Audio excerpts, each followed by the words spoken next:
manusianya, kumpul iblis dan setan, itulah neraka. Sudah terjadi saat ini. Tapi berhubung manusia membayang-bayangkan yang menurut pemahamannya, membayang-bayangkan yang menurut hawa nafsunya, yang diekspresikan oleh iblis dan setan, dibisik-bisikkan oleh iblis dan setan, maka menghayal tentang surga dan neraka itu terjadinya nanti. Supaya apa? Supaya iblis dan setan mudah untuk selalu dan selalu menyesatkan kita dari jalan ihdinas siratal mustaqim, yakni menuju hijrah ke jalan Allah, ke negeri yang abadi, supaya kita tidak bisa terbang kembali kepada Allah, alias kita akan tersiksa, terazab dengan setan dan iblis di dalam nerakanya Allah, yakni hati selalu full dengan babakan-babakan yang rusak, yakni hubbud dunya.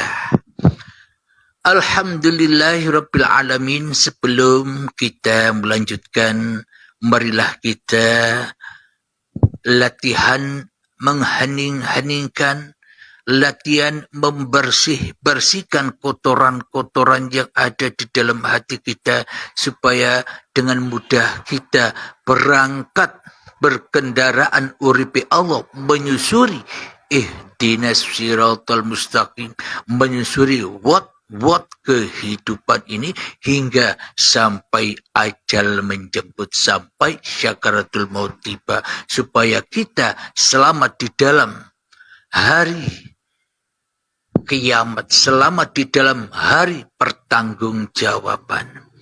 Mengheningkan cipta, mulai bismillahirrahmanirrahim. Silahkan.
Alhamdulillahirabbil alamin. Mengheningkan cipta selesai. Jadi sebelum kita pindah atau hijrah dari negeri yang rusak, dari negeri yang hancur, dari negeri yang porak-poranda, hijrah kepada negeri yang abadi, negeri yang penuh dengan kebahagiaan, marilah kita menyimak di dalam surat Al-Ghafir. Silakan dilihat surat Al-Ghafir.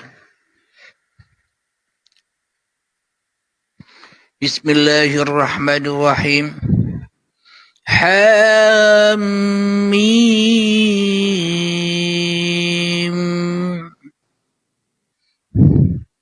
Haknya saya maknai hayat, hidup. Mimnya saya maknai ma'un, yakni air. Kalau disingkat adalah air kehidupan. Ma'ul hayat. Jadi bagi manusia yang penuh dosa harus mencari ma'ul hayat agar hidupnya kekal, agar hidupnya langgeng, agar tak bisa mati lagi. Seperti yang dikisah-kisahkan oleh Nabi Musa dan para aulia zaman dahulu untuk mencari air kehidupan, ma'ul hayat. Mari kita lanjutkan. Tanzilul kitabi minallahil azizil alim. Yang artinya kitab ini diturunkan dari Allah yang maha perkasa, maha mengetahui. Jadi maha perkasa yang selama ini kita kira hanya milik kita, maha pengetahui yang seolah-olah selama ini kitalah yang mengetahui, kitalah yang berilmu, kitalah yang punya amal, endingnya kitalah yang punya kehidupan dan badan ini. Selama ini kita tidak membaca ayat-ayat Allah, tapi kita hanyalah membaca ayat-ayat iblis dan setan yang selalu menentang, yang selalu menyekutukan, yang selalu sombong kepada Tuhannya. Dasar tidak tahu diri. Selanjutnya, ghafiriz dzambi wa qabilit taubi syadidil iqabi dit-taul. La ilaha illahu ilaihil masir. Yang mengampuni dosa dan menerima taubat dan keras hukumannya. Yang memiliki karunia, tidak ada Tuhan selain Dia. Hanya kepadanya lah semua makhluk kembali. Sadarilah asal usul kita dari Allah, ya semestinya wajib selalu dan selalu kembali kepada Allah, kepada lillah, jangan sampai kembali kepada linapsi, kembali kepada iblis dan setan untuk menentang Allah. Kembali, jangan sampai kembali kepada iblis dan setan untuk memusuhi Allah. Percuma kita menjadi musuh Allah, sementara selama ini kita ibadah, sholat, melakukan ritual-ritual ibadah agamanya masing-masing, tetapi di dalam diri kita menjadi musuhnya Allah. Ya percuma semua itu. Dan semua itu hanyalah menjadi jalan-jalan yang sesat bagi diri kita sendiri. Mari kita lanjutkan. Ma yujadilu fi ayatillahi illa alladhina kafaru fala yaghrurka taqallubuhum fil bilad. Tidak ada yang memperdebatkan tentang ayat-ayat Allah kecuali orang-orang yang kafir. Karena itu jangan engkau tertipu oleh keberhasilan usaha mereka di seluruh negeri. Inilah ayatnya Allah. Bila kita suka berdebat, berarti kita sesungguhnya orang-orang yang kafir, Ini kata Allah, bukan kata saya. Coba kita simak lagi ya artinya. Tidak ada yang memperdebatkan tentang ayat-ayat Allah kecuali orang-orang yang kafir. Karena itu janganlah engkau tertipu oleh keberhasilan usaha mereka di seluruh negeri. Maknanya seperti kajian kemarin, melihat apapun, mendengar apapun, sesungguhnya itu bukan makhluk lain. Sesungguhnya itu bukan orang lain. Dan sesungguhnya itu hanyalah aku sendiri. Agar kita selamat tetap berada di dalam negeri yang abadi. Akan tetapi bila kita selalu menyaksikan manusianya, selalu menyaksikan jabatan atau menyaksikan manusia-manusianya, posisi apapun diperankan, kita akan terjebak di alam yang rusak. Kita akan terjebak di anar jahanam. Itulah tempat yang layak untuk orang-orang kafir. Saya pun juga pernah jadi orang kafir. Sama kita semua. Jadi tanda-tandanya bila masih ada orang yang memperdebatkan ayat-ayat Allah, tandanya Anda sekarang sudah tahu sendiri siapa mereka. Saya ulang lagi sampai 3 kali. Tidak ada yang memperdebatkan tentang ayat-ayat Allah kecuali orang-orang kafir. Jelas sudah. Kenapa? Karena manusianya masih lebih unggul di dalam hatinya daripada Allah. Manusianya masih lebih hidup daripada Allah. Manusianya lebih mulia daripada Allah di dalam hatinya. Maka dari itu mereka suka memperdebatkan apa yang dilihatnya. Mari kita lanjutkan. كذبت قبلهم قوم نوح والأحزاب من بعدهم وهمت كل أمة برسولهم ليأخذوه وجادلوا بالباطل ليدحضوا به الحق فأخذتهم فَكَيْفَ كَانَ عِقَابِ.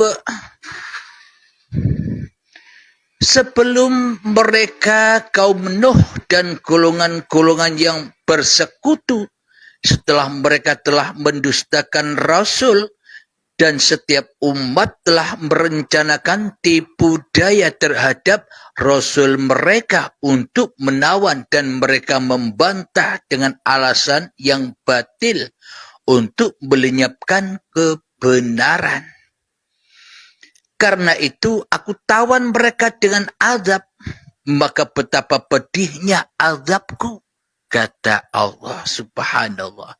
Jadi bila kita masih buta mata hati kita, maka kita akan selalu terazab melewati siratal mustaqim kehidupan ini. Hati kita selalu cenderung condong pulang kepada apapun yang kita lihat. Itulah hukuman azab yang pedih di sisi Allah. Ayat yang selanjutnya, wa kadzalika haqqat kalimatu rabbika 'alal ladzina kafaru annahum ashabun nar. Dan demikianlah telah pasti berlaku ketetapan Tuhanmu terhadap orang-orang kafir, yaitu sesungguhnya mereka adalah penghuni neraka. Berarti penghuni neraka itu sekarang apa besok? Orang kafirnya ada. Siksaan dan azabnya ada. Masa nerakanya besok? Apakah mungkin masakannya ada tanpa wadah? Berarti bila masakannya ada tentu bersama wadahnya. Bila azab-azab yang pedih sudah nyata terasa berarti wadahnya nerakanya pun juga ada, bukan? Alhamdulillahirrabbilalamin. Semoga saya dan kita semua selalu dipahamkan oleh Allah Subhanahu wa ta'ala. Jadi bagaimana cara kita hijrah? Hijrah dari alam neraka ini menuju alam surga. Hijrah menuju dari alam yang rusak ini menuju alam yang kekal, yang abadi. Bagaimanakah caranya? Mari kita baca ayat yang selanjutnya. Al-Ghafir ayat yang ke-7. Alladzina yahmiluna al-arsha wa man hawlahu yusabbihuna bihamdi rabbihim wa yu'minuna bihi wa yastaghfiruna lilladzina amanu Rabbana wasi'ata kulla syai'in rahmatan wa ilman faghfir lilladzina tabu wattaba'u sabilaka wa qihim 'adzabal jahim.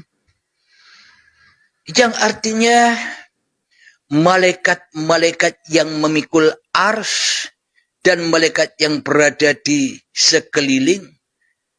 sekelilingnya bertasbih dengan memuji Tuhannya dan mereka beriman kepadanya serta memohonkan ampun untuk orang-orang yang beriman seraya berkata, ya Tuhan kami, rahmat dan ilmu yang ada padamu meliputi segala sesuatu, maka berilah ampunan kepada orang-orang yang bertaubat dan mengikuti jalan agamamu dan peliharalah mereka dari azab neraka.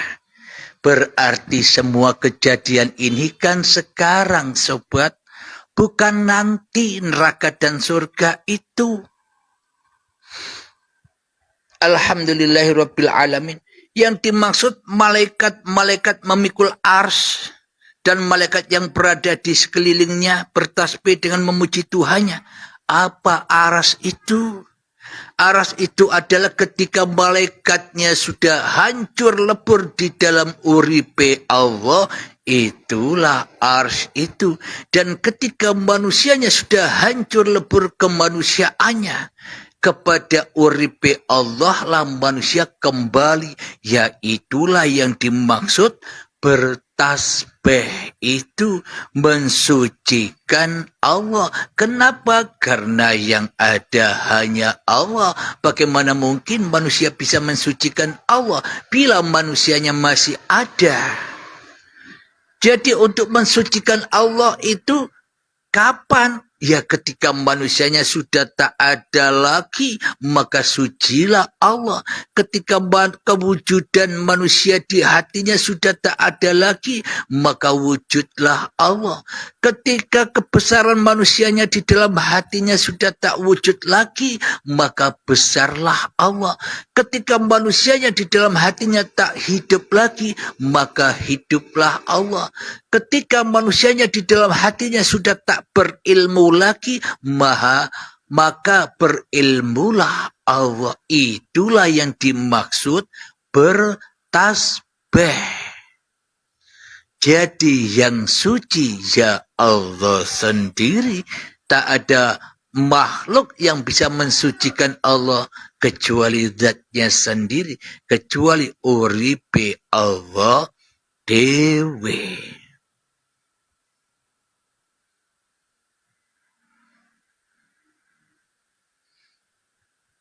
Ayat yang ke-8, Rabbana wa adkhilhum jannati adnin allati wa'adtahum أمواتهم ومن صلح من آبائهم وأزواجهم وذرياتهم إنك أنت العزيز الحكيم. Coba disimak, hayati artinya ini. Ya Tuhan kami, masukkanlah mereka ke dalam surga Aden yang telah Engkau janjikan kepada mereka, dan orang yang saleh di antara nenek moyang mereka. Sungguh Engkau maha perkasa dan maha bijaksana. Jadi maknanya kita disuruh atau diperintah ikut jalannya nenek moyang kita. Kenapa? Nenek moyang kita siapa? Bani Adam. Nenek moyang kita siapa? Anak cucu Adam. Anak yang tak ada. Anak cucu yang tak ada. Kalau anak cucu yang tak ada atau anak cucu Adam, berarti sudah kumpul di dalam surga. Di dalam surganya Adam. Inilah yang dimaksud kembali menjadi anak cucunya Adam. Jangan menjadi anak cucunya iblis. Kalau menjadi anak cucunya iblis, dia tidak bisa kembali ke surga, alias abadan abada di dalam nerakanya Allah. Itulah cara kita hijrah. Cara memohon ampun kepada Allah bukan dengan astaghfirullah, tapi dengan pengabdian atau dengan mempersembahkan, memasrahkan, menyerahkan amanah-amanah yang bukan milik kita kepada sang pemilik kita. Kita saja dimiliki Allah, dan semua apapun yang kita miliki pun juga ya milik Allah, bukan milik kita.